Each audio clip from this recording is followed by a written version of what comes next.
সরকারের নানামুখী উদ্যোগ সত্ত্বেও আইন শৃঙ্খলা পরিস্থিতির ঘাটতি, ঝুটসহ কারখানা সংশ্লিষ্ট কিছু ব্যবসার নিয়ন্ত্রণ, কিছু কারখানার নিয়ন্ত্রণ নিয়ে তৎপরতা, বেতন ভাতা সংক্রান্ত সমস্যা এবং বাইরের ইন্ধন সহ বিভিন্ন কারণে পোশাক কারখানাগুলোতে অস্থিরতা যেন কোনোভাবেই বন্ধ হচ্ছে না। বিজিএমইএ পোশাক খাতের নেতারা বলছেন, গত কিছুদিনে অন্তত 25টি কারখানা বন্ধ হয়ে পড়েছে। তবে এর মধ্যে কয়েকটি খোলার প্রক্রিয়া চলছে। যদিও পরিস্থিতির উন্নতি না হলে আগামী 2 মাসে আরও কিছু কারখানা বন্ধ হওয়ার আশঙ্কা করছেন অনেকে।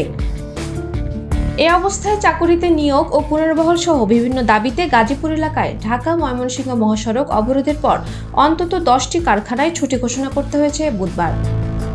অন্যদিকে একটি কারখানা শ্রমিকরা 2 দিনেরও বেশি সময় আশুলিয়ায় অবরোধ কর্মসূচি পালনের পর সেনাবাহিনীর আশ্বাসের প্রেক্ষিতে বুধবার তা প্রত্যাহার করেছে।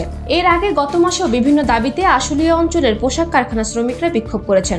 শ্রমিকদের টানা বিক্ষোভের জের ধরে শেষ পর্যন্ত তাদের 18 দফা দাবি বাস্তবায়নে সম্মত হয় মালিকপক্ষ। 24শে সেপ্টেম্বর মঙ্গলবার মালিক ও শ্রমিকরা একটি যৌথ ঘোষণাও দিয়েছেন। এতে বলা হয়েছিল, দেশের পোশাক শিল্পের সব কারখানা শ্রমিকদের মাসিক হাজিরা বোনাস 225 টাকা বাড়ছে, টিফিন ও রাত্রিকালীন ভাতাও বাড়বে।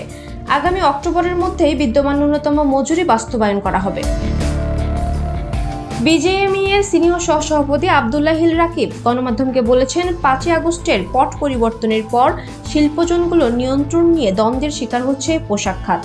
আইন শৃঙ্খলা সমন্বয়েও ঘাটতি আছে। এছাড়া লেবার লিডার, রাজনৈতিক দল, বাইরের ইন্ধন সহ বিভিন্ন ইস্যু আছে। তবে আশা করি আগামী 10 দিনে পরিস্থিতির উন্নতি হবে।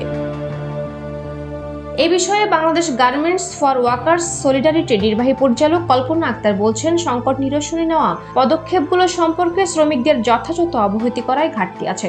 একই সাথে পরিস্থিতি দেখে মনে হচ্ছে কোনো একটি পক্ষ চাচ্ছে না যে পরিস্থিতি শান্ত হোক। এতে রাজনৈতিক মোটিভও থাকতে পারে।